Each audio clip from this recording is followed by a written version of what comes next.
Hello and welcome everybody to Spreading the Nerd. It is episode 42. I'm your host, Clint Coombs, and with me, of course, is Rick Davis. How are you, sir? I've been a hell of a lot better. How about you? I'm like you, the pollen. I don't know. I usually don't have allergies, but this year has just been ridiculous. So, I'm pretty sure over the next week I'm going to die from choking on like presumably nasal drippage through the back of my throat. I'm pretty sure I'm just going to choke on it and die. It's ridiculous. I just I've never. It's like it's snowing here, but it's just yellow. It's ridiculous. Yeah, we don't have that, thankfully, but no, it's awful. It's awful. Yeah, so I'm gonna try and not cough and like. Yeah, I'm also going to try and not snort cough. My nose I am going to fail at that, so be ready. I'm going to be coughing my lungs out. But other than that, it's been super busy, but a good busy. Like last week, we had the interview with M from Heartworm, which was so much fun, and I absolutely loved that. And then we had Summer Game Fest at the Switch 2 release, and I didn't have a Switch 2 pre-ordered, so I'll go to that story of like stressing out and actually getting one. But yeah, it's just been busy video game wise. So you got yours from Walmart, correct? I did. Did they give you the fucking chips and drink? Mm-mm. I didn't get that either. I felt completely ripped off. You got it delivered too, didn't you? Yeah, and well, delivery is initially why I thought I didn't get it, but I saw people who do get it delivered and got it that way, and I was like, that's cheap pretty assholes. Much what I've seen too. Is like people who ordered it online and got it delivered got a bag of what is it like Pringles, I think, and a bottle of Coke. Yeah. I was like, that's pretty awesome. Yeah, I was like, where's my chips and Coke? Nope, I did not get chips and Coke. Actually, I got interesting little side story. Did you see the story about somebody who literally is alive because of that? About the chips and Coke or the delivery? Well, I mean both, but the chips, both. Yeah. The Coke specifically. Yeah, no. Apparently they are. I don't remember where I saw this. They are. I do know. I think Professor Noctis shared it on Twitter. They are a type 1 or type 2, whatever it is, diabetic, and they had taken their long insulin, I think is what he called it, and he must have actually hit a vein, which must cause a major crash. He said his thing said that actually he went into like his I think he said it was his sugar level dropped from something like 130. I don't know what that means. I'm not diabetic, so I don't have to take a measurement, but something like 130 to like 45, and he was like about to pass out and didn't know what to do because he had not gone grocery shopping yet for the week or whatever. And he remembered that because he ordered a Switch 2, he got a bottle of Coke and he chugged it. And he said he's honestly probably still alive because of that bottle of Coke. That's crazy. Isn't that wild? Good timing. That's pretty cool. That's a good story. Jeez. Unreal. That's pretty good. I like that. I cannot necessarily, vouch for the validity of it, but I don't know why you'd make that story up. Right. I mean, that's all things you could make up. That's a weird one. Yeah, so I'm inclined to believe it's true. So right. That's pretty cool. All right, you're not getting any women from a comment like that. So. Oh. Yeah, you see, I'm not the only one here that's sick. What have you been playing this week? Anything? Well, I've had a lot of events going on, so I haven't played a lot, but I did play. I've been trying to play a little bit of Death Stranding. I figured maybe it's time to finish that up because the sequel's 2 weeks. Right around the corner. Well, actually less than 2 weeks now because I'll end up getting the deluxe edition or whatever.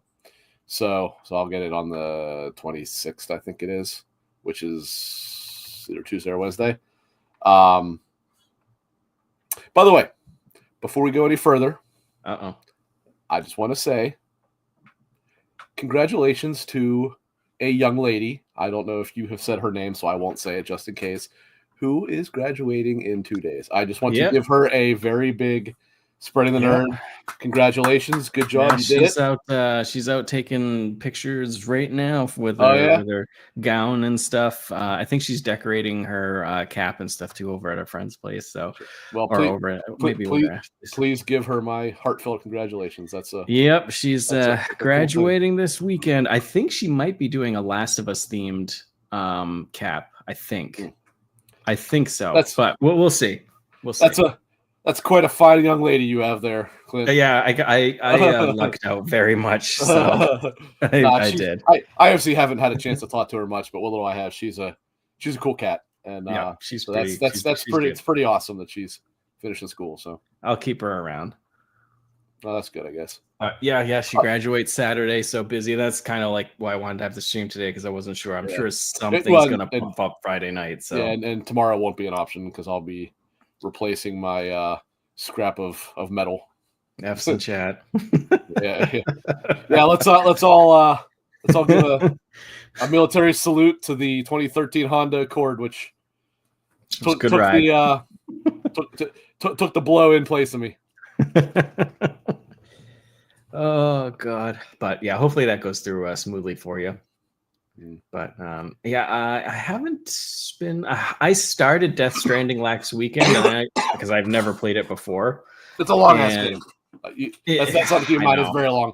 I know. So I'm gonna play it hopefully piecemeal over the next while. I'm not in a huge rush to play Death Stranding 2, although I want to. It looks very good. That's awesome. But I'm only probably in like an hour and a half. But I do like it. You got a solid 40 to go. Yeah, it is like a 40-hour long game. Yeah. I do like what I've played, and it's what I've played is walking sim, but somehow it's fun.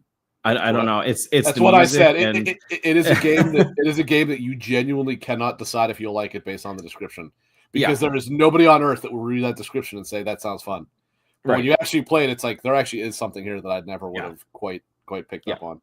And gameplay aside, of course, it's still. I was playing on the PlayStation. Still looks phenomenal, and the production quality is through the roof. It's like, but I'll be honest with you, I cannot. I mean, maybe Sony is not actively trying to license it out, but the Decima engine is clearly a hell of an engine. I don't know why more people don't use it, but again, maybe Sony is keeping it in house for the most part, and being as that they did, publish. Actually, technically both of them, and then 505 did the PC version and the eventual Xbox release, but maybe Sony just doesn't want to license that out because otherwise it's like, why would people not look at that license at this point? It is a very, very good engine, clearly. Yeah.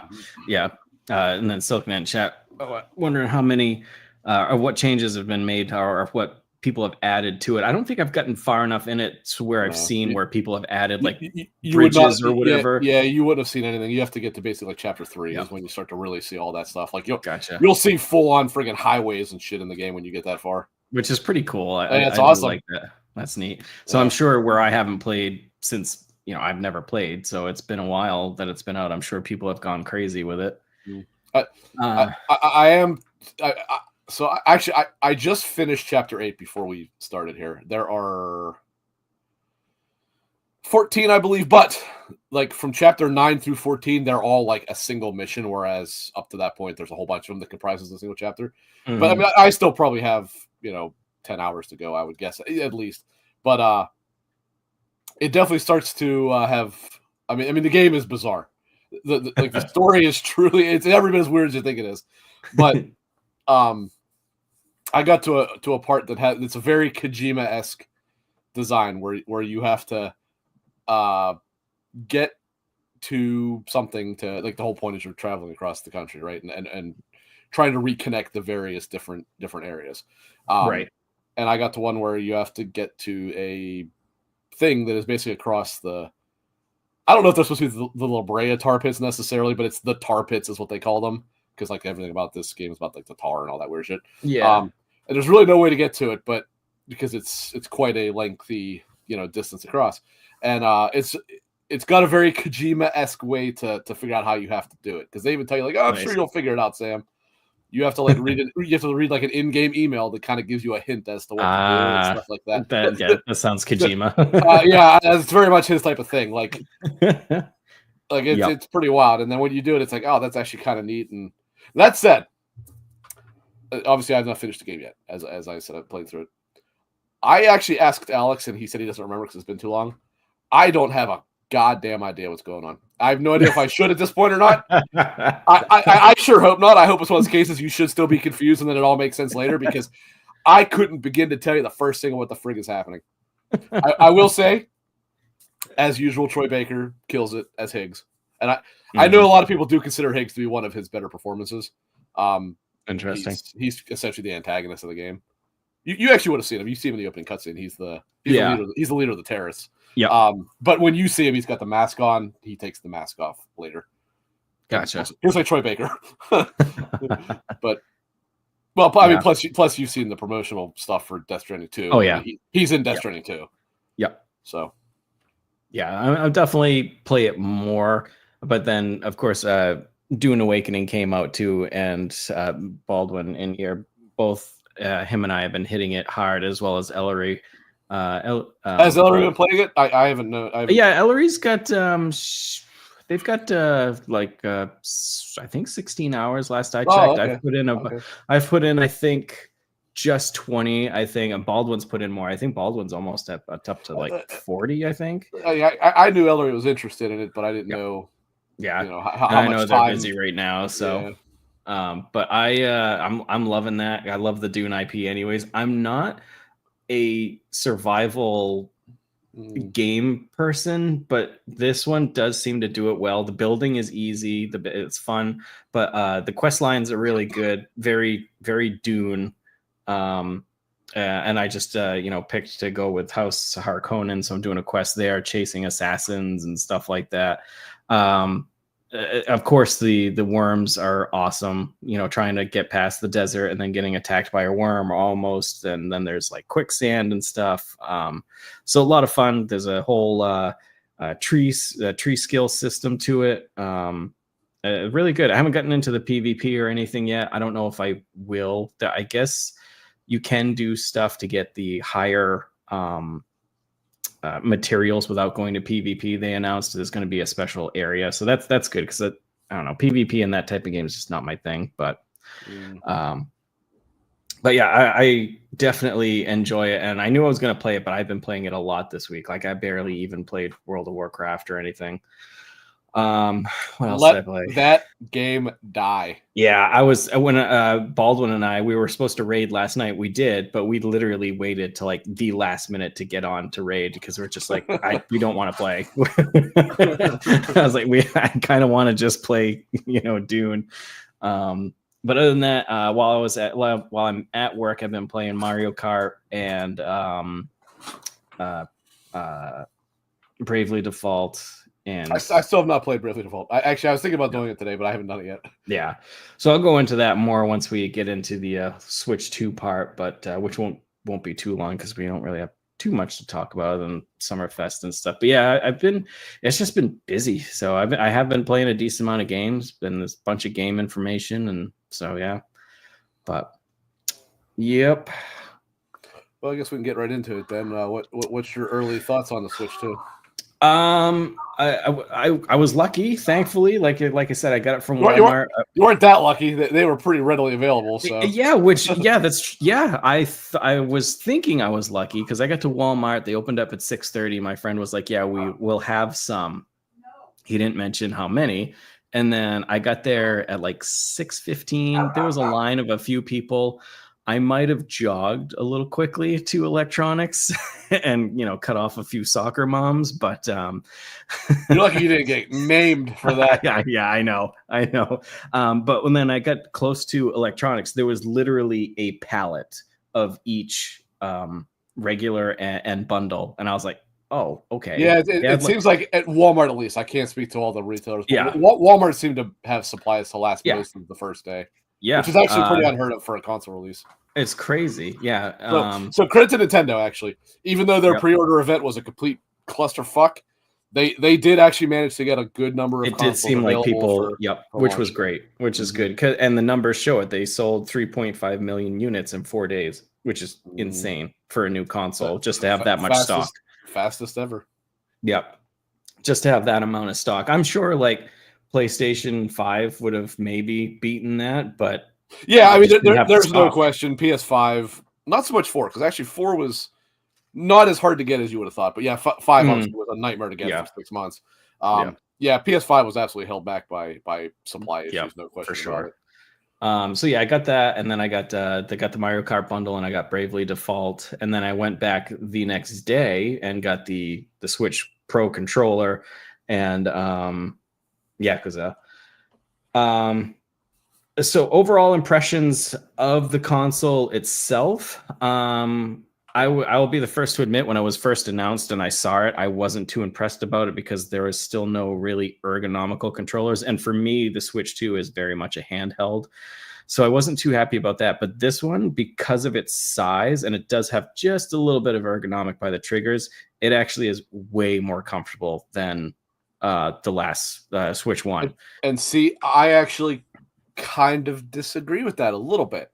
So for me, it doesn't matter as much for me, because for me it'll be mostly a console, right? Like, yep. Like I won't play it handheld very, very much. It'll be more of a, if I want to go to the living room, I'll take it handheld, but I will primarily play it docked.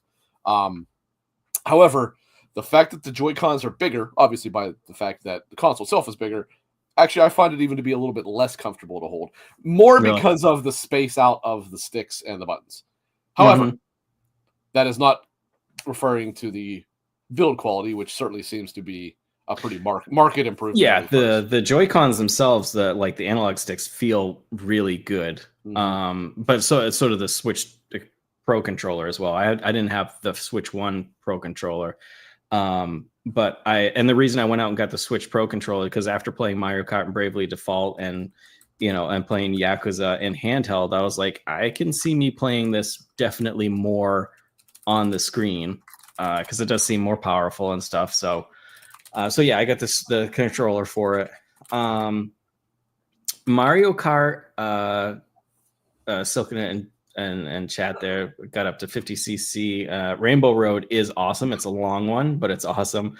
I have beaten all the races, all the way off 150cc, all of them. I will probably not touch racing again. The regular racing mode online is fun. It's hectic as hell because there's 24 players on there, and there's just constant stuff, shells, thunderbolts, just everything. It's nuts. So, and it's fun, but at the same time can get pretty annoying.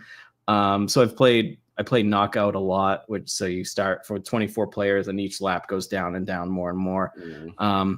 I do like it. I have always liked Mario Kart, but it probably lands at like, I don't know, a 7 for me.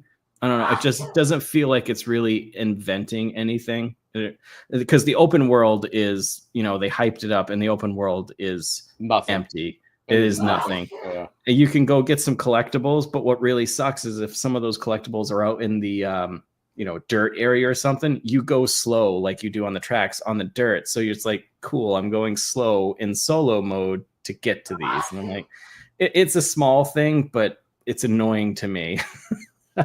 Yeah, I played about 10 minutes of it, and I'm like, that's good enough for me. I don't think I'll probably ever play this again unless I have friends over.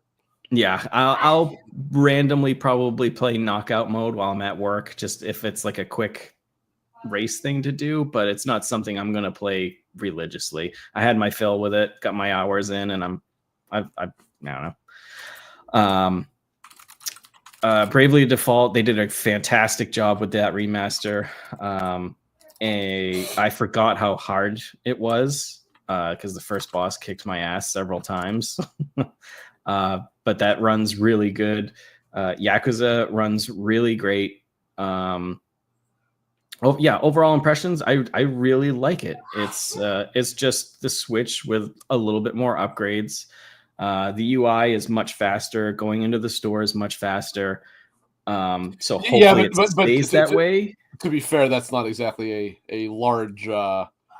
I want to say win. It was not difficult to accomplish, because the Switch's store was unbelievably slow. Yeah, even at launch. So I'm hoping that it doesn't get bogged down with future updates and stuff. I'm really hoping. But overall, definitely like it. There's some. I'm looking forward to Donkey Kong coming out next month. For me, honestly, the lineup was pretty mediocre. They really didn't have, for me personally, but But yeah, I mean, I like it. I think it's solid. And if you're a Nintendo fan or in search for something like that, I definitely say go for it. I don't think it's a bad deal or anything. Yeah, I too was pretty impressed by it. One thing I don't hear everybody talking about, and it surprises me, is I decided I originally was not going to do it, but I ended up just doing the transfer of data, and I was Oh just yeah, you like, mentioned that. I was like, yeah, that actually worked way better than it does for PlayStation or for Xbox. So Nintendo actually deserves some credit for that. Like you figure how shitty their network is and stuff like that. I thought it would take forever, but it actually it did my entire Switch, and I had a 512 meg or meg 512 gig memory stick in it, plus however much I had on the internal unit. It transferred everything in less than like 7 minutes. That's pretty good. Yeah, so it was very quick and painless. And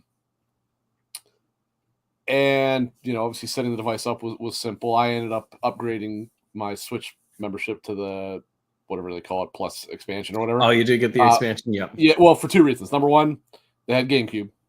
I don't give a damn about N64, but it has GameCube, and I do care about GameCube. Yep. And number two, I was going to get the 2 Zelda upgrades, but that was $20 right there. And being as that this included them as a free, I was like, okay. Well, I didn't know. I didn't even pay attention to that. That includes it. Okay. If you get I already had it morely because of cloud saves and anything else. But if you get the expansion version, you get the 2 Zelda upgrades for free. So that saves you $20. So I think it's $10 a piece. So I was like, yeah, I might as well just do that. Right. But so I picked up Bravely Default. I got Mario Kart, which I just happened to be I wanted to get the Switch without the Mario Kart, but it was the one that was more readily available at the time. So that's what's why I'm pre-ordering. So I don't care about that. But I also got Cyberpunk because I didn't know what the hell else to get. That said, I will say they did a good job with that Cyberpunk port. Obviously, it runs at 30, which is kind of poor compared to what I'm used to. However, it also proves something to me, which is that I need a TV that does 40 frames a second, because I did try it handheld mode. That more than anything, that was why I got Cyberpunk. So I was like, okay, I will have a portable version, and because CD Projekt is very good about having cross progression. They have their own cloud servers to for Witcher. Yep. So actually, if they make Witcher for this, I'll probably buy that too. Or if they upgrade the Witcher version to be a Switch 2 version, I'll probably do that as well. That would be sweet. That would be really nice. But so I tried it in handheld mode. And I'm like, yeah, people aren't wrong. When you play something at 40 on a TV on a screen that has VRR and has 120 hertz, you can't tell the difference between it and 60. It looks exactly like it's running at 60 frames. Yeah, it really does do a good job. So I was like, yeah, man, I really do need to get that, and then I can start running everything in whatever they call it, like balanced mode or whatever. Yep. And everything will look way better. Yep. But yeah, that's all I got. But I will say, and I know you didn't mess with Zelda, I did. Pretty impressive glow up in both of those cases. There is an obvious visual difference, and certainly the 60 frames a second makes a difference. And it just particularly in Tears of the Kingdom, which is the vastly superior game, you can really tell the difference when you're running around the depths and stuff like that. Because it's not that it ran poor. To be honest with you, I actually thought Tears of the Kingdom was honestly a pretty impressive technical feat considering what it was doing on that hardware. But this is really kind of clearly what they had envisioned, right? Like this is right. This is what they had in mind of, zero hitching, which there wasn't a lot of it before, but it was there. But it's just buttery smooth now. So nice. Yeah, I might actually play that. I bought it, but I barely played it. So I should really do that. And I got the online, just the regular online. Yeah, I was thinking about getting the expansion for the GameCube, but there's nothing really in that GameCube. Wind Waker. I know. Wind Waker is awesome. That said, shouldn't be necessary. We should have the damn Wii U version of Wind Waker by now on Switch. That's bullshit, Nintendo. Yeah. So maybe once they add some more GameCube games, Skies of Arcadia, please. I'll probably be there because GameCube had some really good games on there. So GameCube was better than N64. Again, yeah. People don't like to hear it. N64 was not good. People don't like to hear that. But for me as well. Yep, I liked it as well. Really, GameCube was not good, but when it had a good game, it was an amazing game. Yep. Totally random, but thinking about Mario, it was like scrolling through TikToks or whatever, and somebody came up and they were like, "Oh, my hot take is that Super Mario Galaxy is one of the worst Marios," and I was like, "You are wrong." Yeah, you're definitively wrong. I mean, everybody has their opinion, but I was like, really? Like you could make an argument that they're objectively the two best. I love Super Mario Galaxy. Those ones are amazing. So much better than 64, which also is overrated. For me, infinitely better than Sunshine. Yeah, Odyssey is Sunshine was massively overrated. But Galaxy 1 and 2 are amazing. I love that's another one. Why God's name is Galaxy 2 not on the Switch? Why? Yeah. Why? Yeah, I would buy it and play the hell out of it. Damn right I would. You're damn right I would. Galaxy is awesome. I mean, Galaxy is obviously in that Mario thing. Yeah. But Galaxy 2 is not. It's a Galaxy 2 needs to be on the Switch. Yeah, that would be awesome. Not be afraid. I thought 64 sucked actually. I know a lot of people love the 64 version. Not me. It wasn't for me. I've tried playing it a few times. I tried playing it, when it first came out, and I was like, I just didn't. It did not catch for me. No, not many 64 games did, to be honest. Yeah, I mean there were some. I liked both the first two Toroks, but they are. Oh, of course, yeah. Toroks were fantastic. First two, not the third. Although the third wasn't on N64 anyway. I don't think. But actually, the original Perfect Dark ahead of its time. Yep. Now I will say I have not seen it. But I guess Alex either played or saw the Mario Odyssey update, which is a free update in this case. It's not a paid one. They said it actually looks like a different game. I don't know. Nice. I don't know if that's because of the HDR or if it's that much smooth. I don't know. But he did say it's a pretty impressive. I should mention that too, like the LCD screen, because I have it in handheld a lot, and I have the OLED. The OLED's nice. This LCD screen that they have is really good. LCD with HDR is better than OLED without it. So I don't know why everyone made such a big deal about that. Yeah, I think it looks really good. I am perfectly fine with this. I have an OLED Switch and I have a Switch 2, and I'm telling you right now, the Switch 2 has a far better screen, and it's not even close. It's not even close. So. Yeah, I like it very much. I know a lot of people were throwing shade, and I was kind of wondering about it, but it's fine. It's great. So I don't think that should be a worry. I'm sure we'll get an OLED HDR down the road. I would think so, but it's going to be a few years because the price of text. What am I talking about? The price of text doesn't come down anymore, so no, it won't. But so whatever. No, they'll just charge $700 for it then. Yep. Yeah, consoles get older, but somehow still more expensive. Yeah, they increase. Which baffles me. God, I am hoping with the Switch 2. I'm just hoping that it just runs well. I'm hoping with the AI infrastructure in there that it just is able to run better. That actually was something else I meant to say. Is I do believe that this console is more suited to at least. I mean, not keep pace. Obviously, not in terms of keeping up with it, but keeping at the same distance throughout the generation. Because when the Switch 1 came out, it already was pretty far lagging behind, and this is less than the others, but not so drastically so that it seems like companies would have to completely change it. Completely. I mean, we're getting like Borderlands 4 on it. We're getting Madden on it and stuff. So there's games that would have never been on that are coming. Well, and also, but remember, I mentioned Cyberpunk.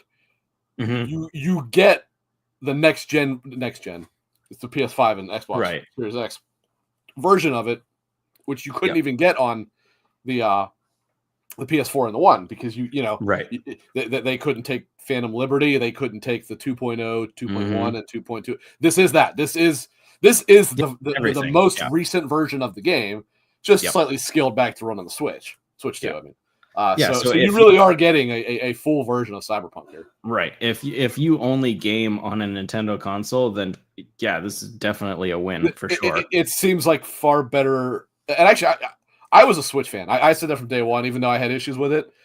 The Switch was probably the Super Nintendo was Nintendo's best console by a mile. Right. Yeah. But I said the Switch was probably my favorite hardware that they made because I like the modular aspect to it, to be able to use it however you want it and all that stuff. I do like that. I think the Switch 2 has actually proven to be a nice progression of what the Switch 1 was. Yep, for sure. I'm hoping I would love to see Xenoblade get patched to have like 60 frames or something. I would really love that. Although keep beating that drum. Yeah, I mean, you'll get it eventually. I'm pretty sure that there seems to be evidence that it's there. Yeah, and at the same time, I hope it doesn't happen because I will replay those games, and they are hundreds of goddamn hours, and I don't want to sink time into them again. But I will do it. Those games are unbelievably long. It's ridiculous. One of them. Every single one of them. So the other one I finished was the first one. Yeah. And I want to say, and I got to the point I completely was skipping side quests because side quests in that game were horrible. Oh yeah, yeah. And so I still want to say it was almost 80 hours to finish that game. Yeah, I think to fully 100% that first game, it's something like 160 hours. Yeah, I think. And then two, I probably put 40 or 50 hours into it. And eventually, I'm like, I can't fucking do this anymore, and I just stopped cold. And I probably still had almost half of that game to go. Oh, for sure. Yeah, and definitely. 3 is the longest. Well, 3 and X is very, very long as well. But 3 is supposedly the longest of them all. Plus, unlike I don't remember if the second one had. Yeah, it did. The second one had the Torna Road or whatever the hell it was called DLC. Yes, but the first one's DLC didn't even freaking matter that they added. Xenoblade 3's DLC is like the true actual ending of the series, so you have to play it too. Yeah, and I want to say it's like 20 or 30 hours long. Mm-hmm. So like that game never ends from what I saw. I heard it's amazing, and I'm not arguing that it probably is, but it's like, man, that is a brutal undertaking though. That is so long. It is fantastic. However, I kind of ruined it, and I need to go back to it because when I played it, I am one of those people in open world games, as you know. I'm like, ooh, look at this and look at this. And I got so over leveled so quickly in that game that when I started doing story content, it was like yawn. Which one did you say it was? The second one or 3? 3. Oh, okay. Yeah. You can get over leveled really easily. So when I was doing the main quest, it wasn't providing any type of difficulty, so I kind of got bored, and that's on me. I should have explored 5 islands away. The first one, no matter what you're doing, you're holding on for dear life by the end of the game. Yeah. My God, is that game hard? Like it might be a little too overcooked. Like I thought I had a powerful party, and by the end, man, you are grasping at straws to survive the late battles in that game. It's insane. I was kind of thinking of that when I was playing Bravely Default, because the combat system, it is just a Octopath battle, isn't it? It is, and then but you can take multiple turns, but if you take multiple turns, then you can't take turns for how many turns you took, which it's a cool system once you get it down. But some of the bosses are rough. They are tough, and I was like, oh yeah, I remember this. Octopath had a couple rough friggin' bosses too, man. Like it kind of depended the trajectory that you went, but if you went in certain orders, man, some bosses were absolutely brutal. Yeah, you definitely were supposed to take a certain party member first before going to the for sure. Yeah, like technically it works by scaling, based on whether it's your second, third, fourth, whatever party member. But it doesn't matter if you don't go in the right order and build a correct party, and you have a bunch of mages or whatever, you're gonna get cooked when you fight certain bosses because they're just gonna decimate you. Oh yeah, but yeah, those games are good though. I do like those games. I actually hope they do. I know that the Switch versions of Octopath are a little bit compromised. Not so much the first one, but the second one is. I kind of hope they do an upgrade for that for Switch 2 as well. That'd be pretty sweet. Yeah, those games are great. A great soundtrack, and the soundtrack to Bravely Default. Even if you don't play the game, listen to the soundtrack. I really good. I watched a review because outside of knowing what it is, I didn't really know that much about it. And the review basically said and as known, the soundtrack is one of the best in gaming. It's so good. I was like, I actually didn't know that. I didn't know it was a beloved soundtrack. Mm-hmm. Yep, very, very good.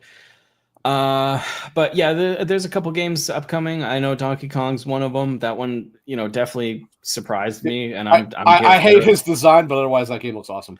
Yeah, I think it'll be a lot of fun. So definitely looking forward to that one. I'm sure Metroid's the big one. That's gonna Metroid. Be the big Wii game or a Switch game. And my and I'm terrible. I've never the last Metroid game I've played was on the Super Nintendo. That's the last one I've played. So I got to get the Metroid remaster, and then and Nintendo needs to get their ass in gear and get 2 and 3 available on the Switch because it's insane that they're locked to. I mean, 2 technically is on GameCube, but the trilogy was on Wii. They needed to port the trilogy, and they only ported one freaking game. Yeah. So, because the trailer for the new one coming out looks really good. So, that's awesome. And I never really paid attention, like I said, to the Metroid games. So I was like, okay, this looks good. I'll look into the past ones. And then I was looking at the Metroid remaster there or whatever. And it's got like a bunch of 10s and stuff. It's got incredibly good scores. So yeah, I gotta get something about it to keep in mind. This doesn't bother me, but some people it did. You got to remember, though, despite those reviews, when you're playing it, you are still playing a game from 2004, I think. Yep. So a lot of quality of life features that you're used to are still not in it. So like, if you die, you got long run backs and stuff like that. That you're kind of used to not having. Because there's, 2 I think worked the same way, but 3 I think added a more traditional checkpoint system. Yeah, so some people were a little blindsided by that. It's not so bad at first, but it gets a little tougher later. Gotcha. But it's a good game. I do like Metroid. I love Metroid Prime, actually. Yeah. That said, I do believe they said that even though it is, I mean, just like all Metroids, even though it is a continuation of the story, you probably don't really have to know what happened. Because yeah. The story, for the most part, doesn't mean much. It's more just a long trajectory of discovering the Metroid species and how they work and stuff like that. You know what I mean? Yeah.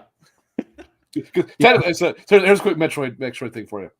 You know what a Metroid looks like? The kind of like jellyfish brain looking thing. Yeah. You know that. So that's how you see a Metroid in all games, all of the games except for one. There's only one game in the entire series that I know of, at least, and that is Metroid 2, where you see anything other than baby Metroids, because you do see them in like more advanced like stages. You don't see it that way in any game other than 2. That I'm aware of. Maybe it is there, because even Mother Brain is like a creation, I think, so it wouldn't be anything like that. Yeah, so but just fun little Metroid fact for you. Interesting. Yeah, so that's another one I'm looking for. We don't have a date for the next Prime Metroid, right? This year, just 2025. That's all they said. Yeah, which fall 2025 after Summerfest, because it's probably a good segue. I'm like, but yeah, Switch, fantastic. I really do like it, and I will be the first to admit that I was very skeptical about it, and I'm glad I was wrong. I really like it, so definitely. Yeah, you were dogging on it pretty good. You even criticized the fact that it had the same interface. I'm like, well, I'm fine with that as long as they add features, which they have. Yeah, I was clear, and that's because it was like, the Switch was so goddamn slow with opening the shop. Wait a minute, it's just like, so I was like, oh great, same interface. It's gonna be slow. It's gonna be so, but I should have given them the benefit of the doubt. It's totally on me, but. Yeah, I definitely was dogging it for sure, but I'm happy. I will defend you. Sometimes it can be hard to give Nintendo the benefit of the doubt when they want to charge you $10 for your freaking Switch 2 teach you how to use it program. That tells you everything you know about Nintendo. I saw IGN reviewed that, and they're like, "Yeah," and they gave it like a 5. Did they? Really? I didn't see that. They gave it a 5. I saw some people that were trying to be like, "Yo, no, this is really actually a pretty decent package." And after whatever show it was that they had the Switch 2 at, I don't remember, like before it had launched, Mr. Matty Plays did something. He's like, I'm telling you right now, I played that. That game's not worth $10. I'm telling you right now. Yeah, it's just a it's a bunch of tech demos basically. Yeah, and that's okay.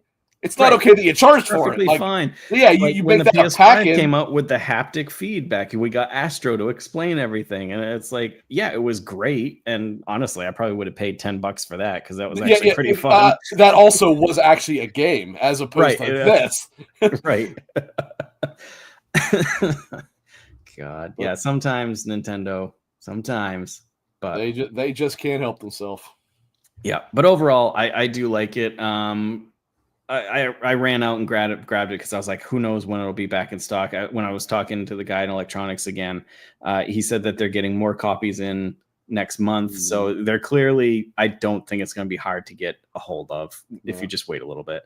And if you remember, I did predict that it would not be as bad to get. Yeah. That said, at first I'm like, okay, I clearly was wrong because the preview or the pre-orders was a fucking disaster. But at launch, I'm like, okay, now this is actually a lot more what I expected. It's just like the Switch, where it's like, you could basically, as long as you didn't wait 2 days, you could go into a store and get one without too much problem. You could pretty much walk in anywhere. And my Walmart had them. They didn't sell out until like almost 4 o'clock that day, which is insane. But they also got like 2 pallets of consoles, which is, awesome. So I recommend it for sure. Maybe not right off where it is going to be easily accessible. I would say maybe wait for a few more first party games to come out if there's, but other than that, I think it's really good. So I don't think it's going to hurt you if you go out and grab it right now type of thing. Yeah. As long as you at least have a Switch 1 and you can use it with your Switch 1 stuff, it's worth having then. Yeah. If however you do not, well, actually, I guess if you don't have a Switch 1 and you're interested in playing Switch 1 games, then there you go. But yeah, even better. If you have no interest in playing Switch 1 games, then I would suggest maybe waiting a little bit. Yeah. Yeah. Wait for some more first party games to come out or whatever. Yeah. So speaking of first party games, we had Summerfest State of Play. None of them from Sony. No, because we didn't even get Ghost of Yotei on their State of Play. It was we got like a snippet. That said, I think the State of Play was easily the best of the 4 major shows. For some reason, nobody counts in the Future Game Show when they count them, and you are wrong if you don't, because that is one of the major shows. Fantastic. That is one of the major showcases. Yeah, and it was great. It was great last year. Yeah. So it's always great. I actually don't even know where this came from. I think it was maybe it's PC Gamer that set this up. I don't know. But whoever did it, they didn't just throw together some shitty, that friggin' PC gaming one that we watched. Oh my God, that was a complete waste of 2.5 hours. Oh my God! No, we watched it for dude. Yeah, it was like 2.5 hours. Yeah, and it was like number one for these future game shows. They get genuine talent to host them. Yeah, this year they had Laura Bailey and who was the guy? He's from the Matt Mercer. It was Matt Mercer. Duh. Yes. One of the biggest names. Last year they had Jennifer English and the guy who voices Arthur Morgan, Roger Craig Smith. Mm-hmm. And the year before that, I think they had Laura Bailey and Troy Baker. So I don't think I watched the 1 year before that. Yeah, so. they get big names to do this every year, and they actually do manage to get not shitty games you don't care about. Maybe they won't get top of the line stuff like you're going to see in the State of Plays and the Xbox showcases, right? Or at least not like the very tip top there. But they get quality stuff that it's like worth watching. They had my favorite reveal of the weekend. So which one was that for me? Yep. That one. The Expanse. Oh yeah. That was my favorite. Yeah, that was up there. And then actually, I don't know if it was revealed there, but that one that kind of looks like a horror BioShock looks awesome too. It has a very weird name. I think it was on that one, but I can't remember the name of it. Cryptis or something like that. Yeah, that one did look good. Yeah, that game looks awesome. And actually, so Alex was at Summer Game Fest, and he said it I don't know if they saw more of it or if he saw that in another thing or whatever. He said it was absolutely one of the higher things on his list too. Nice. Feature. There was that other game, Whispers in the Fog, where it was like. I'm not sure about that one, but maybe that one looked interesting. There was Sleep Awake. Yeah, there was a bunch of good ones at Future. Crystal, but it's spelled Crysol. CRISOL. That's right. That's the game. Yeah. That game, if you haven't seen that, take a look. That game was awesome. And I gotta give props because I'm looking through the list before we start going through all of them. I have to say the Waifu Tactical Force and the way they just embraced that game. I was like, you know what? Go you. Like they basically said like, yeah, we're a TNA shooter and you know you want to play it because of that. It's so good. And the fact that the team name is Waifu Studios or something like that too. And then I just realized that the Waifu Tactical Force, the abbreviation is WTF. Oh, I didn't. You know what I did? I did because at the end they abbreviate it. Yeah, it's so good. No, it is like meme of the game. Like clearly, I love it, and I love that they just embraced it. I loved how the gun barrels and the sights were heart shaped and stuff like that. It's so stupid. Fantastic. And did you know when they showed the 3 girls? I don't know if there's more than that, but when they showed their they showed their class and their every single one of them waifu was one of the things in it. Like, yes, like it was so stupid. Good. Yeah, fully embraced it, and I'm here for it. But yeah, like you said at the beginning, I think my favorite one out of this week was probably Sony's State of Play. I think. Yeah, for me it was State of Play, then Future Game Show, then Xbox, then Summer Game Fest proper. That said, with the exception of Summer Game Fest, they were all good. Oh yeah, yep. I was disappointed in Xboxes, but that might be carryover just because of how damn good last year's was. Right. But like Xboxes, they did show a lot of good. Like I'm not trying to criticize Xbox. I don't want it to come across that way. It was a little bit of a letdown. There wasn't a lot there. Yeah, for me it was too. But I'll get into it more when we get to. That was probably the best State of Play that Sony has had in like 6 or 7 years. I think so. That one was it was killer. Like almost start to finish with only 1 or 2 little I don't care about that. Right, and I'm sure other people cared about them, but we actually got a good showing of Capcom's Pragmata. That looks fantastic. It's Capcom, it's space. I'm all in. And then, of course, we got a deeper or an actual gameplay trailer of Silent Hill F. Yes, that was there. Well, back to Pragmata real quick. I don't know if you saw, but Sunday, I think it was, Capcom had a behind closed doors event where they showed Resident Evil 9 gameplay, which you saw people talking about that today. Yes, I did see that. Yeah. Which we'll talk about that, I'm sure. Some people did get hands-on with Pragmata. Ooh. And there was hands off of Onimusha.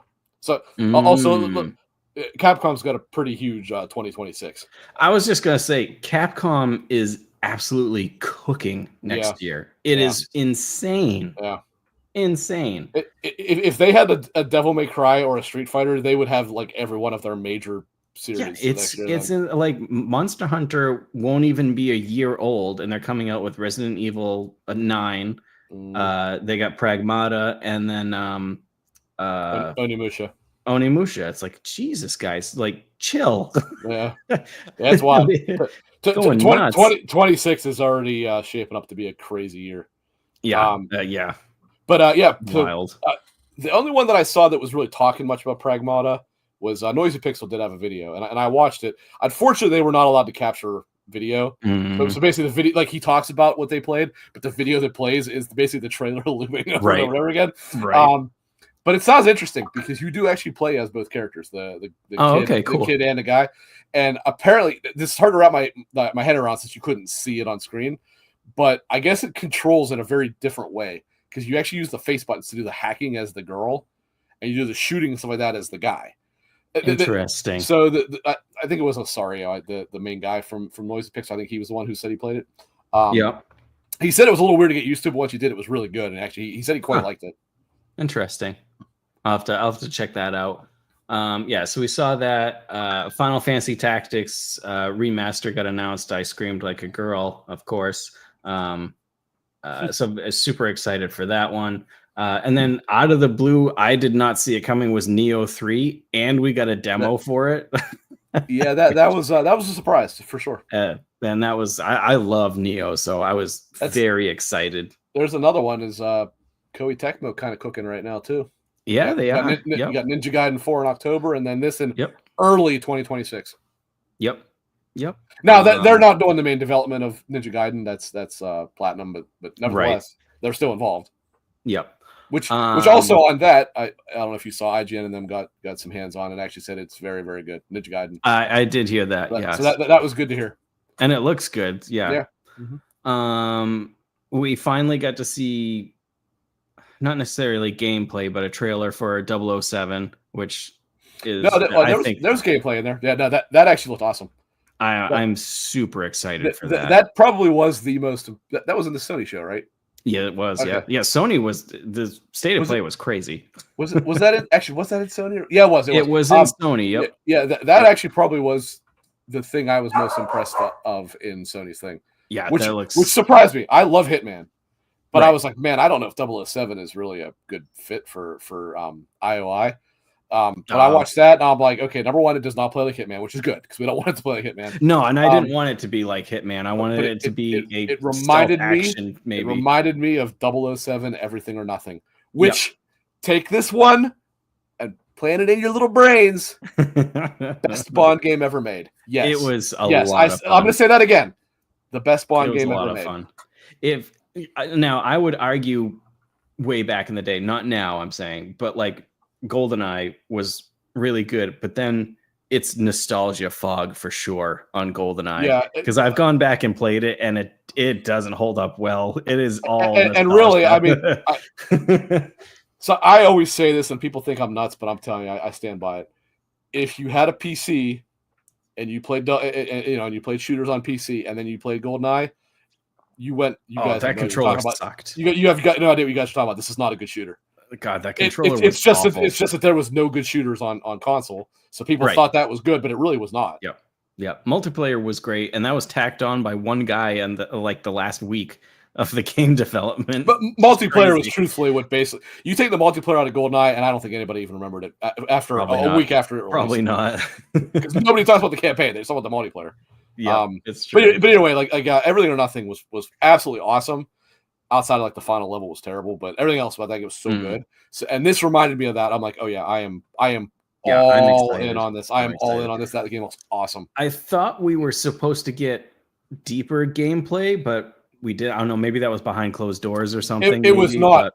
Alex said they were pissed because they had to drive something like 2 hours to get to the event where they had it.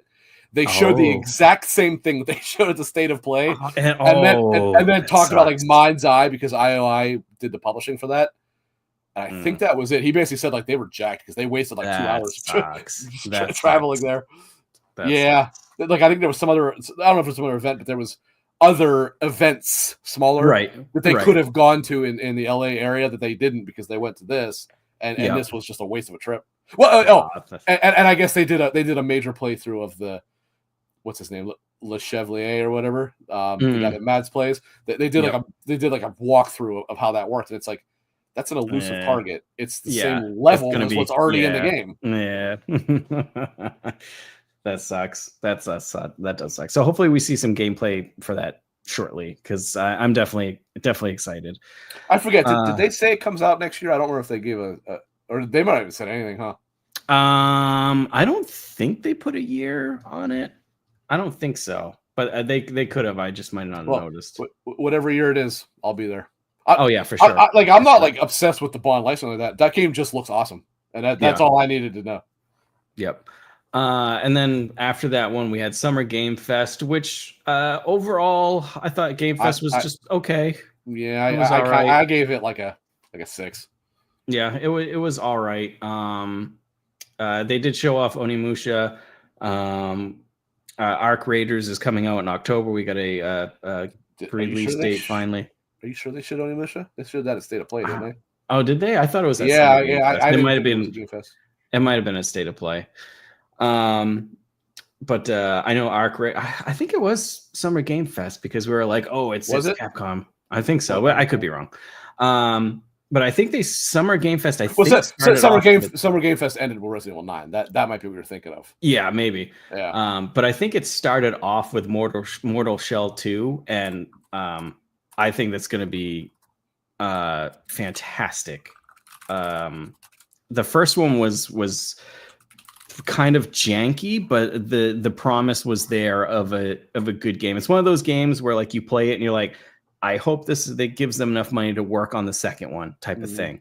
And Immortal Shell 2 looked really good. I think that was one of the better trailers shown over the weekend for sure. Yeah, same with I think it was at that one, Code Vein 2. I think that was at Summer Games. Yeah, Code Vein was there. I'm excited for that one. What's weird is pretty early. I was like, I wonder if that's what this is, and I'm like, no, it doesn't have the right art style, and then it ended up being it after all. Yep. And then Freight Conductor in chat did mention the Wu-Tang came, which out of nowhere. Yeah, that is a weird one. It's gonna be interesting to see how that is. It could be fantastic. It could be, who knows. Arc Raiders in October. This fall is just insane. Rip Marathon. That game is dead. Before it even releases now. I didn't even think about that. We didn't see Marathon anywhere this weekend, which I didn't think we would anyways, because they canceled. They canceled all the friggin' stuff, and so they basically have to completely redo all the art assets. There's no way that game's coming out in September. I cannot believe it for 1 second. It's coming out. I don't think it will. I won't be surprised if they're going to let Arc Raiders come out and see how it does, and then steal some of like what they're doing with base building or whatever, or housing, whatever it is, and then put it in. Because otherwise, it's I don't know. I mean, after all the various alphas and whatnot, and this is not everybody. I mean, some people certainly had different opinions, but what I saw, almost everybody said of all of the Arc Raider Marathon. What else is coming out? Tarkov's coming to Steam. Well, I'm talking about going to console, but like either way, like they almost everybody that I saw, barring a couple people, basically said like Marathon was by far the least impressive of all of them. So it's like. It's like, Bungie, you better fix that real fast because you're not going to survive. real quick. And this was well before any of this art. Yeah, that was before the whole art debacle came out. So that it really might be DOA just because of that. Yep, it's in troubled waters for sure. Freight and chat. A lot of Souls and action RPGs were shown this year. A lot, which I was like excited, but at the same time, I'm like, it's getting saturated. It is, but interestingly enough, though. A fair number of character action games as well. The kind that are not the Souls games. Like you're really starting to see a resurgence of those too. Yeah, which I'm all for, and I'm fine with having a bunch of Soul games if they're good. We got Lies of P DLC Overture. Yep, that got dropped. Shadow dropped, even though that leaked like 2 days before that it was going to happen. Yep. A game that I'm super excited for. I don't think you are very much is Sonic Racing, the Crossworlds, the Mario Kart one. I am as the world's premier Sonic fanboy. I do not care what. I'm so excited. Although I won't lie, having a Yakuza character in it, kind of. Although it's Ichiban. Why is it and Joker? Why is it Ichiban though? Why is it Ichiban? It's Ichiban. I like Kiryu is better. Kiryu is way better. He's in it. I like Ichiban. I am surprised it's him though, because he is a newer character. Ichiban is like a 7 out of 10. Kiryu is like 12 out of 10. Like, come on. I'm interested. It looks fun in general. They did show that the first cross world that they're going to do is like crossing over with Minecraft into Minecraft tracks, which is cool. But I'm definitely interested to see what other areas they cross over to, which will be definitely interesting. And then they were like teasing Resident Evil like all through the showcase. It's like, it's the 35th anniversary. Yeah. We don't have anything for you, but you'll see it soon. And no. He said something like it's very, very soon that you'll see it. Yeah. And then they do the secret announcement without really actually showing it. Like I even said to Alex, I'm like, dude, I do not understand this like decision to do this. I know they did have hands-on with some people, like IGN got hands-on, for example. And I understand obviously that maybe was behind closed doors. Why would you? I don't understand why Capcom would have this gameplay demo behind closed doors. Yeah. What does that accomplish? I don't get that. It would have been nice to seen like that. That should have been, even if you wanted to do it not at the SGF and do your own thing, it still should have been something that was shown to the public. I don't understand that at all. especially with one of the biggest things coming out of the behind closed doors is the fact that you can play in first person and third person. So I think that if they had showed that off with the trailer, I think it would have even created more hype. I mean, it's Resident Evil; it doesn't need hype, but yeah, I guess if we're going to talk about this, so obviously I was able to, after the embargo was up, I was able to kind of ask Alex what he saw. And now, to be clear, I want to be fully transparent about this. He said most people that he talked to said that they considered it easily the game of the show that saw it. Really? Yes, or the game of the event, as in Summer Game Fest. Right. Yeah. Nice. And so he, I asked him some questions, I was like, did they say if Leon's playable? Because that was what was heavily rumored. He said no. As of this point, they've only confirmed this. What's her name? Grace Ashcroft or something like that. Yeah, she's the daughter. She's the daughter of somebody from Outbreak. Yeah. But and then he told me, like we saw today, they mentioned about the first and third. He did say something that I don't think any of the previews I read said though. So they, as the previews had said, they showed switching it. It's not like Resident Evil Village where they added it, but you had to reload your save to switch it. Right? Mm-hmm. You can switch it on the fly, although it's through the menu.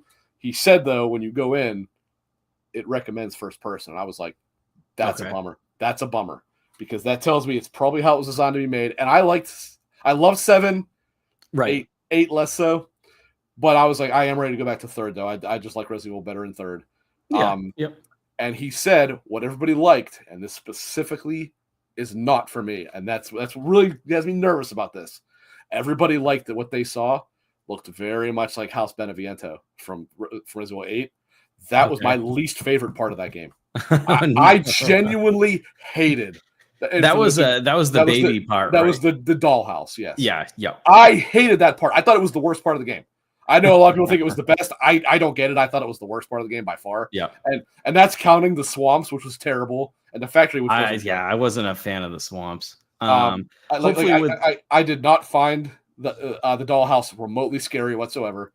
I just found it annoying and plotting and frankly destructive to the pacing, which was already pretty bad in that game anyway. But I know that has people excited.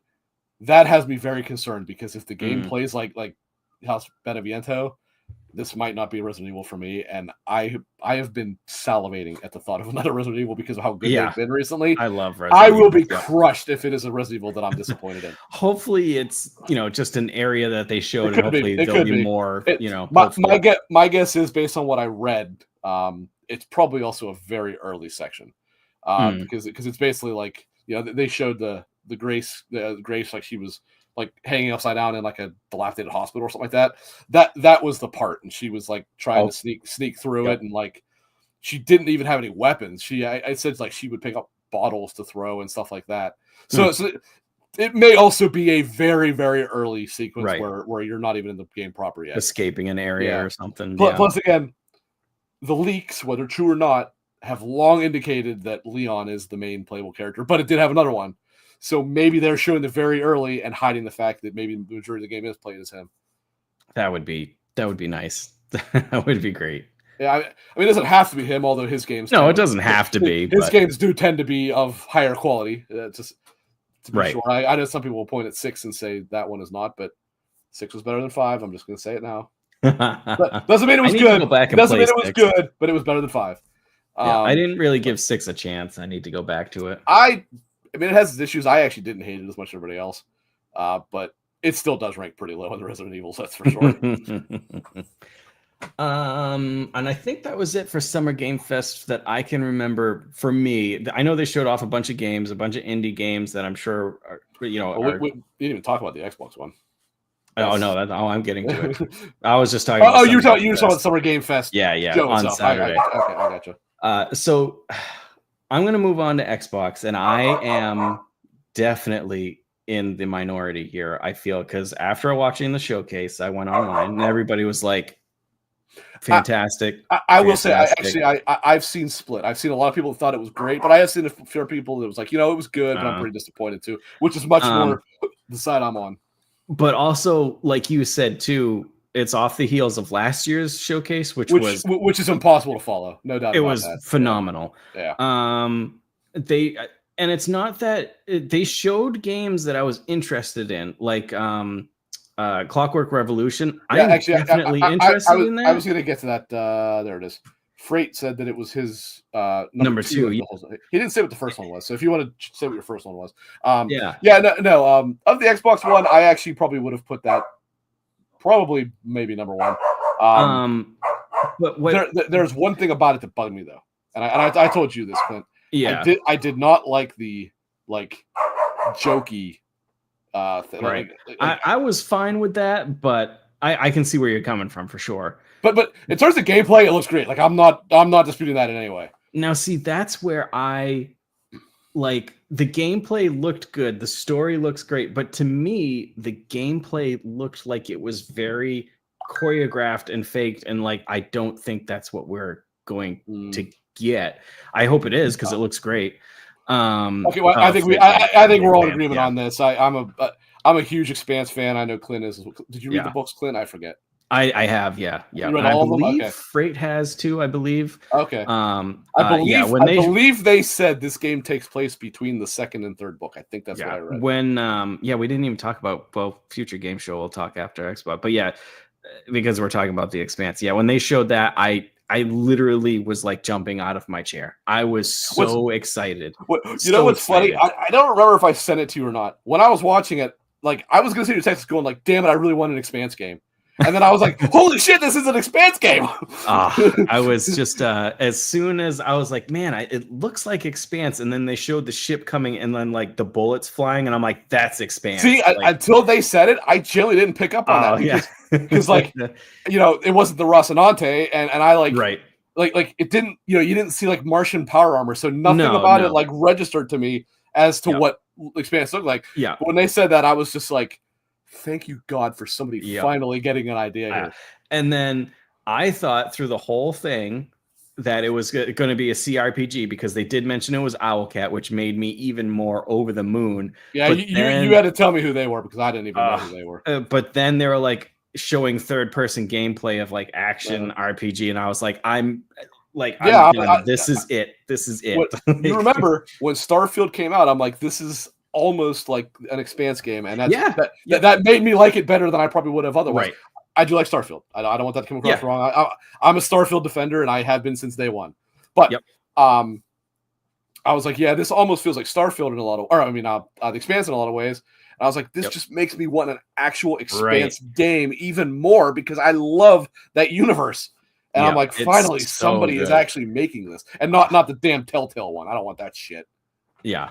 I didn't mind the Telltale one, but I want a game, and I can't even. I will say I did not see if they said that they are working off of the show universe or the book universe, because there will be differences based on characters and stuff. Yeah, so it actually might make a difference. But Freight says they are supposed to have characters from the show, but they aren't saying who. I'm assuming that means the actors. Yeah, that would be. Oh God, I can't take any more. I hope you can romance Bobby Draper because Bobby Draper is the best character in Expanse. I love Bobby. She was awesome. Good. She was such a good character.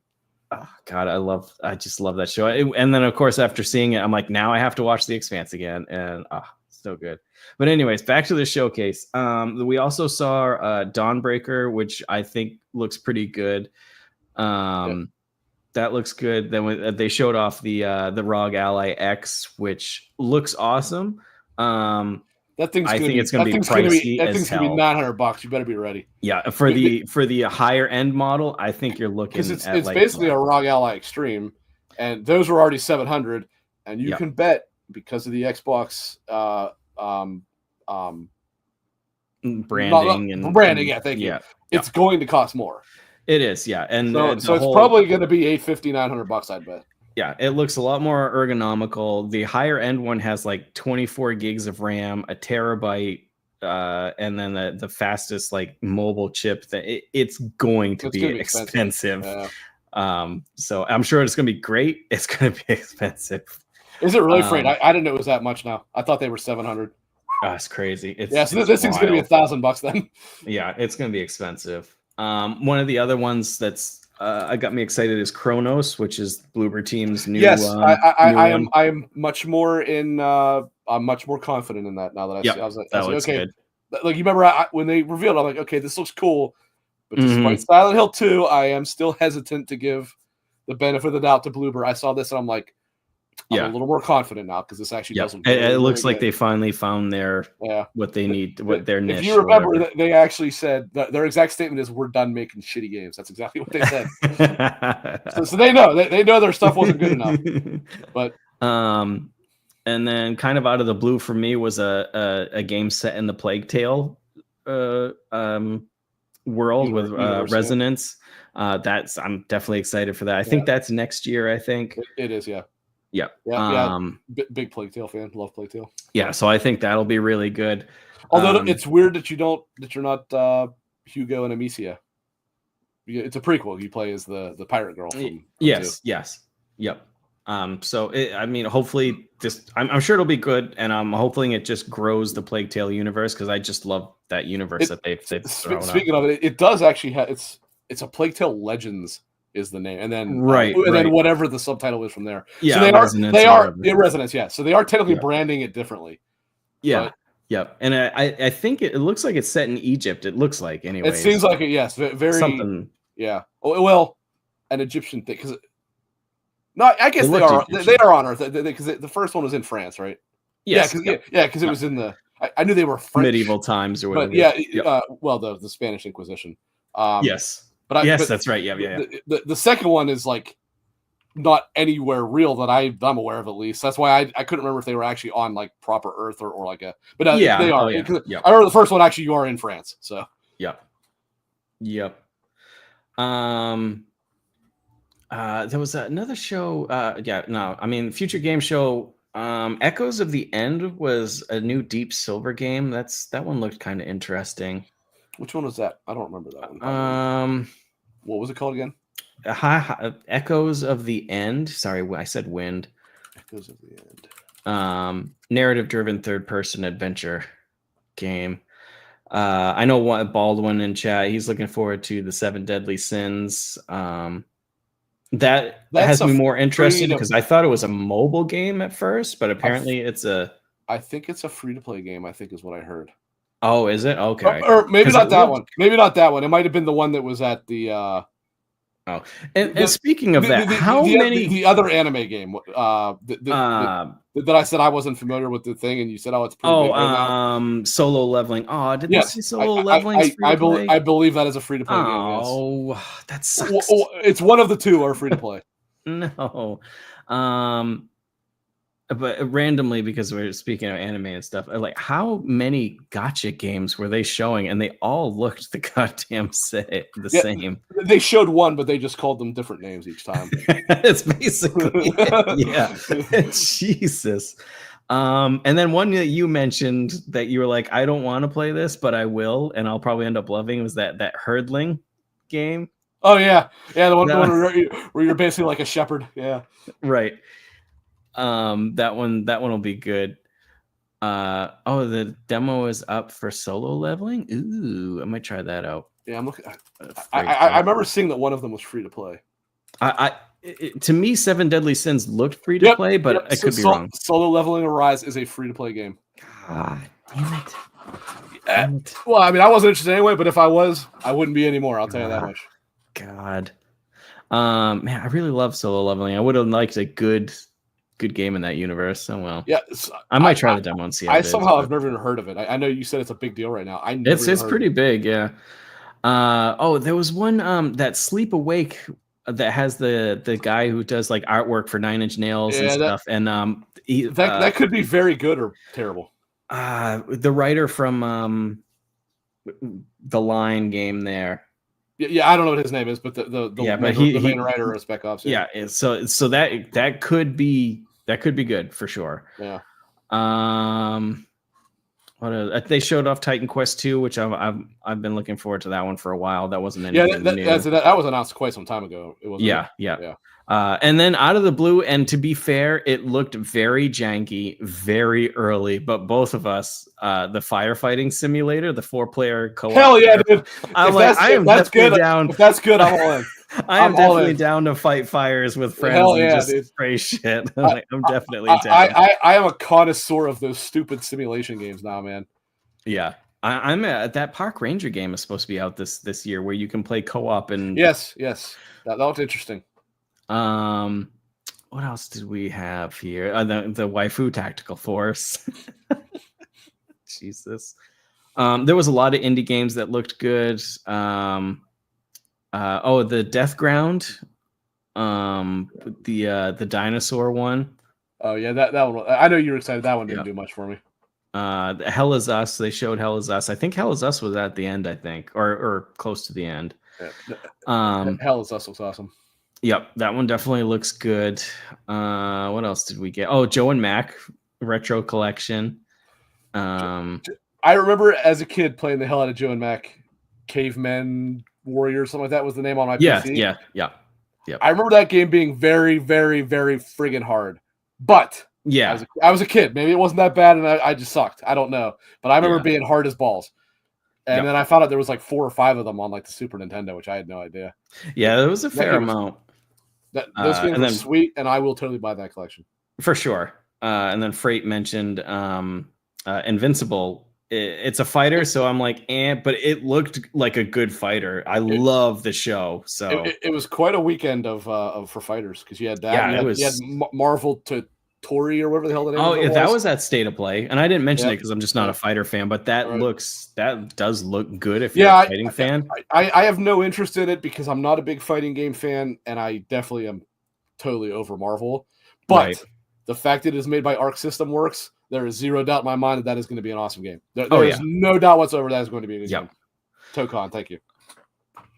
Definitely the Directive 8020, the new Supermassive. The new Supermassive set in space. You put space and I'm there. And I tell you what, the game that's been shown lately at a few game shows, was it Karn? I think you pronounce it, the mountain climbing one. Karen. Like, not Karen. Karen. The first time I saw it, I'm like, cool. I'm sure it'll have its. Do you yell at the mountain? I want to see your manager.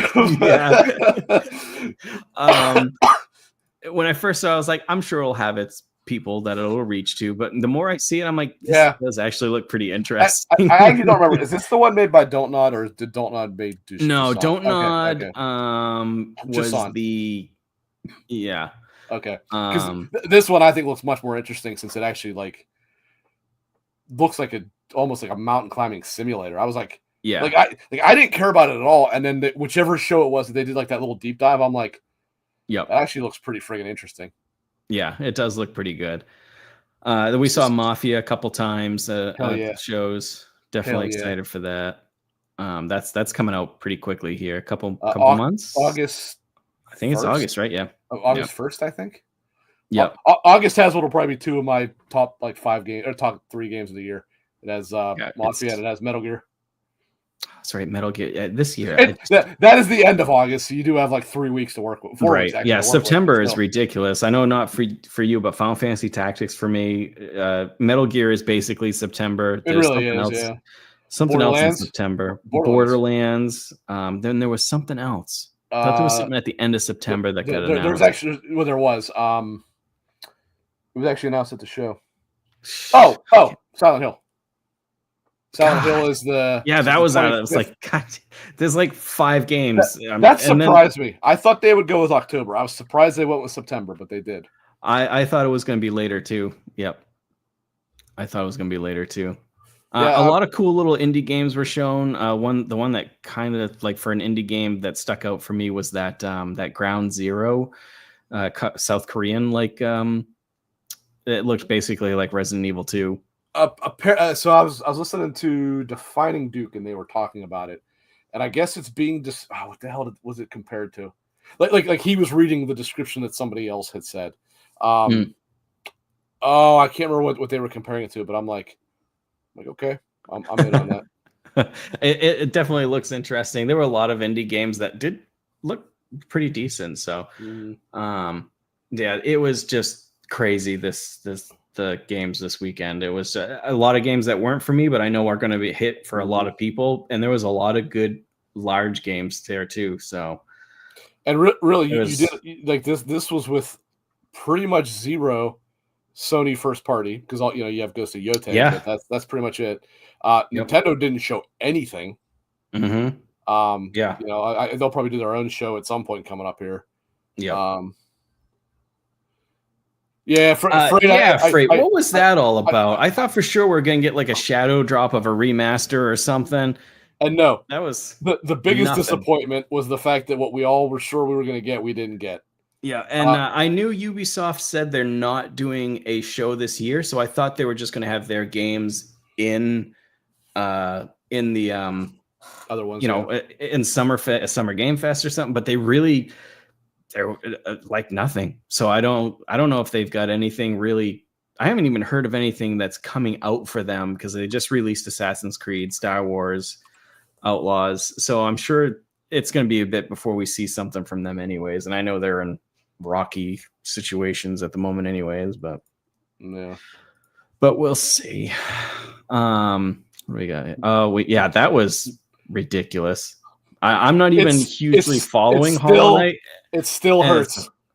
We briefly saw it with the ROG Ally X on there, and it said that it would be playable on the ROG Ally X, but still no date. we didn't get a date for it. They just said by holiday, and until the goddamn thing is out, I don't believe anything anymore. Silkin' can we get F's in chat? Silkin' it, please. I know. I think it's supposed to be playable in Australia. What, September, right? In a museum, yeah, it's some museum in Australia. So it's like God. And also, Logan is wrong. It is not launch. They've already confirmed it is not launching with the Xbox ROG Ally. That's just the stupid ass way that Sarah Bond said it. Yeah, because they made it sound like it. Yeah, they really did. They did it. I mean, to be honest, I didn't read it that way because what they said was something like, "And when it launches, you'll be able to play everything like Hollow Knight, so something like that." But right. Team Cherry said they are not launching with any console. Yeah, it was like right after this show, they put out a tweet or whatever. And I'm not making that up. That came from Team Cherry. That was right. That is from the developers. Yeah. Yeah. But again, until the damn thing is launched, it's definitely one of those. I no longer believe until it's actually launched. I cannot take the pain any longer. But I think that pretty much covers all of the stuff that I was interested in. Was there anything else interested that I missed that you saw or anything? Well, you did kind of graze pretty quickly over the Xbox show. We did get Grounded 2 announced. That's coming out in preview next month, July, I believe. The fact that you said Half-Life 3, I can't help but laugh at that. God, where was Half-Life 3? It's funny because there was actually a rumor circulating that it might be there. I'm like, I don't believe that 1 minute. And it got even blown up even more because people were following Gaben's yacht, and it was docked in LA. So they're like, really? Gaben's there. Wait. It's good. It's got to be Half-Life 3. He lives in LA, doesn't he? Isn't that where Valve is? I have no idea. I just know they were like, his yacht is in LA. The unfortunate part is it's such a big meme at this point. You don't even know what's real and what's not anymore when it comes to that. Like, I really don't.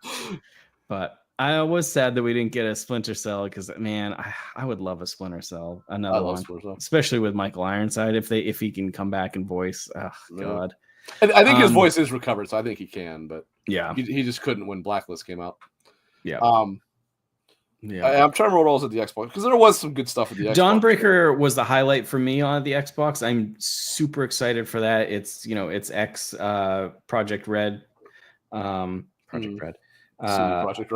CD Projekt Red developers, which you could tell. Oh yeah, and it looks like vampires. It looks like Witcher vampires. And I'm here for it. It looks exactly like the vampires you deal with in Blood and Wine. I'm here for it. But no, actually, I was going to say I am with Freight Conductor that I would say I probably agree that Clockwork Revolution was probably the most interesting thing for me. I know. Don't nod. That was shown in any kind of amount. Yeah. Right. Like I'm looking forward to the Persona 4 remake, but that hardly even registers aside from being an announcement. Yeah, that's why I didn't say anything because the trailer was like 5 seconds. It's like, thanks. It was more of a, hey, look, this is being made. Than anything else. Like, cool. Remember what all else was actually out there. Well, they ended on perhaps the single worst one more thing of all time. That was a slap in the face. I don't care if you're a Call of Duty fan. I understand you have to have Call of Duty there. I'm not arguing that at all. Yes. When it is something that comes out every year, it is not we have one more thing to show. And right, the way they did the trailer, it was like they always do that with Call of Duty though. Yeah, unless you recognize a voice or whatever, they always hide until the end that it's Call of Duty. And it's like, man, this looks so good. And I'm like, what is this? And then, of course, I was like, cool, thanks.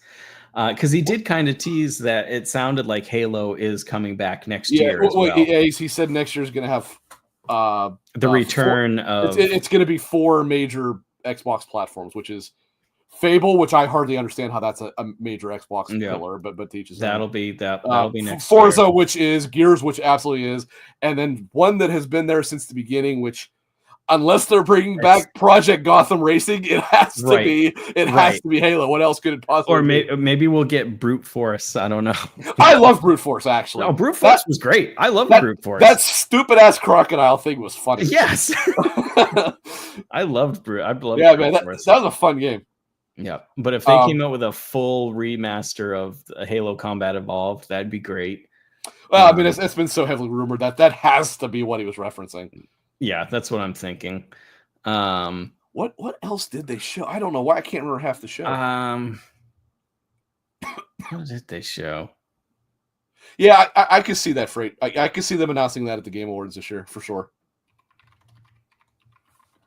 I'm trying to think of what else they had.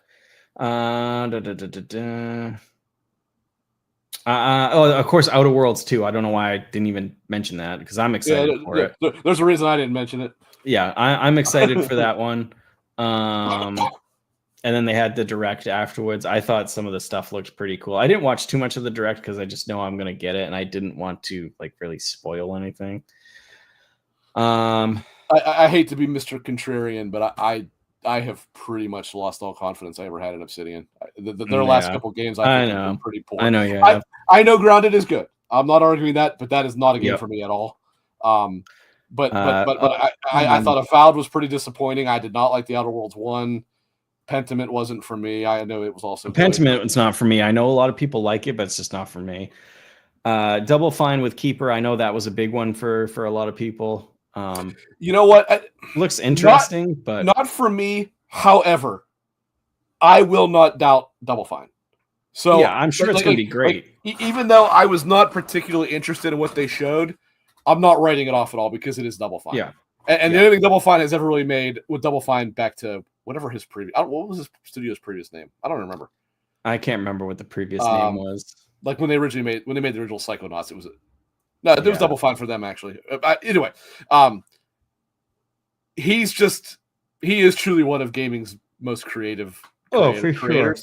And so I will give them the benefit of the doubt. Until I play it and don't like it, I will say I'm not writing it off yet, you know? Yeah. But what I saw didn't quite do it for me.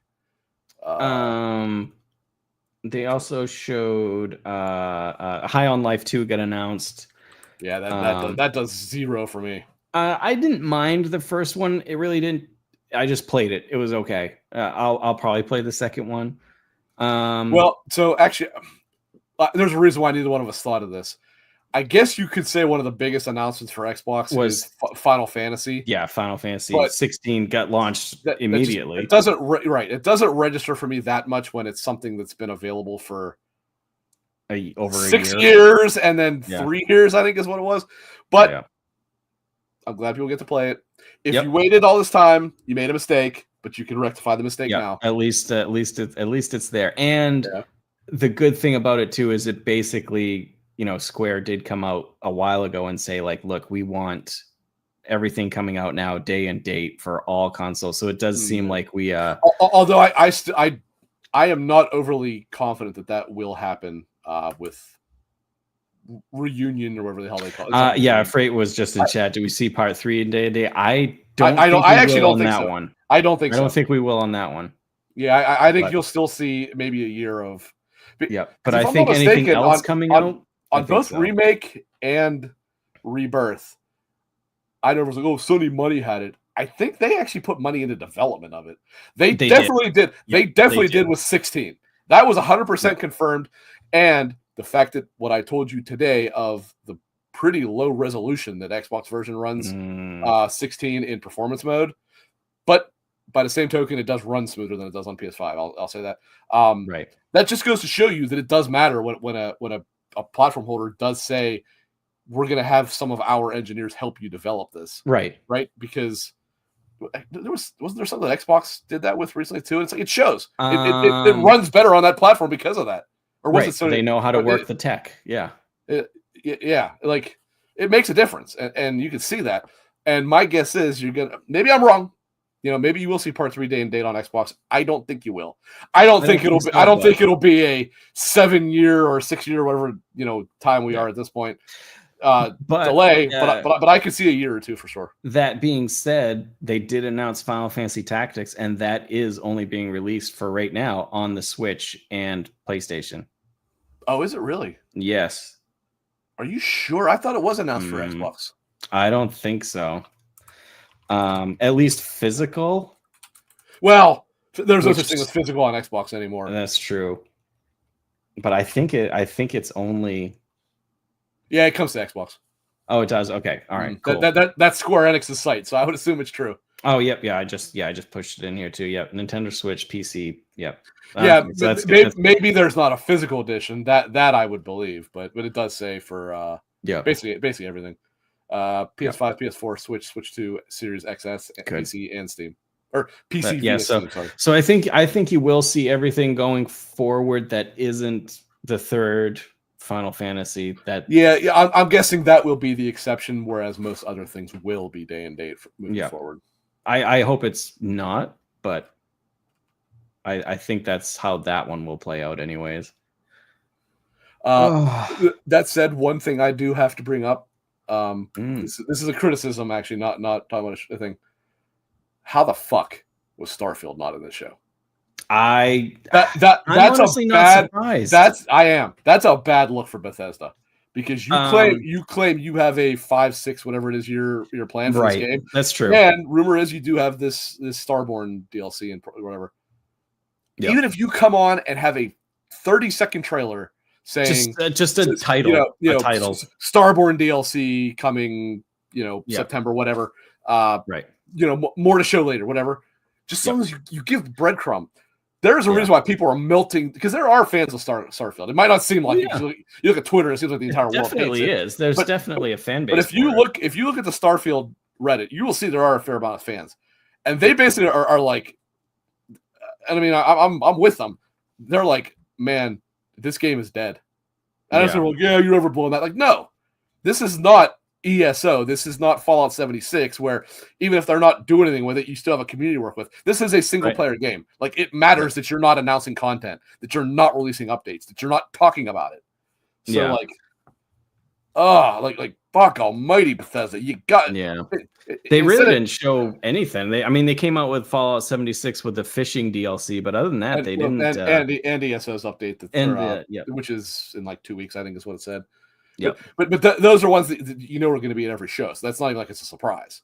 Right. But to not even have a message of, hey, sorry, we don't have anything to show you right now. We are at work on the next thing, just to say something. Just something. Even if you have it in the show, you come out afterwards and say it, and they have not said a thing. It's like you are giving a giant middle finger to your fan base on that game. Let's let the mods do the work, and that's exactly what they're doing. And that's because that's all they talk about is they advertise the creation stuff. And I mean, there is some really top quality creation stuff being made. That one dude in particular is making content that's every bit as good, if not better, than Bethesda's official content. But you got to fucking keep the fan base, let them know that you're still working on it. They've just gone silent for months now. Yeah, like Freight said, hopefully they have something at Gamescom, because if not, that'll definitely be telling for sure. Gamescom is usually early August, I believe. Is that correct? I think so. Yeah, I mean, usually Gamescom's usually pretty good too. Oh yeah, well, it's the biggest open to the public one by a mile. Yeah, if you don't have something at Gamescom, it's really reason to start to get alarmed then. Yeah. Even if you say, "Hey, we're running a little bit behind, we can't do a September, October, whatever it is release." Just you said, but show a title, early next year, we have something coming. You have to tell the fan base that you got something. Just have Todd make a quick video, be like, "I know you've been waiting. We're just working really hard. Just something." And when it releases, it'll just work.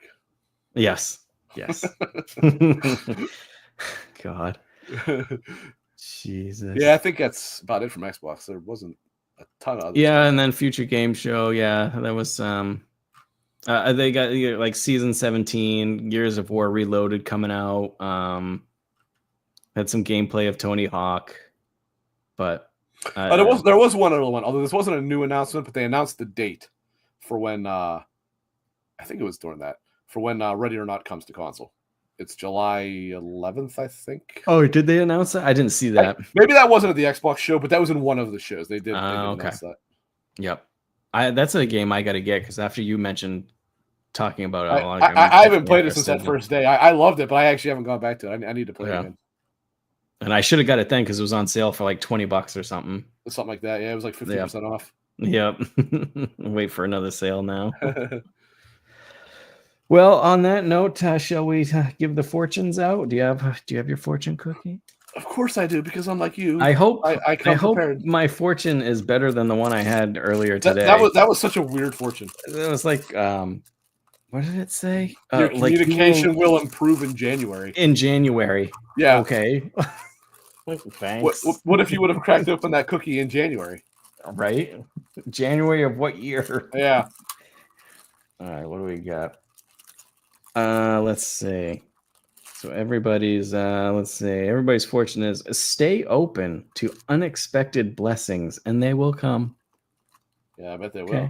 Okay, in bed. I was gonna say that might be the most obvious in bed you've had. This one also would work quite well for that, but you will have a close encounter of a surprising kind. Ooh. Well, I had a close encounter. I was going to say you kind of did that. Yeah. That one's a little late. Yeah. If that would have been on the 30th, that would have been eerily accurate. But well, alrighty then. I think that's it for us, folks. We will hopefully see you next week. Like I said, my daughter's graduating this week. Her graduation party's next week, so hopefully fit something in.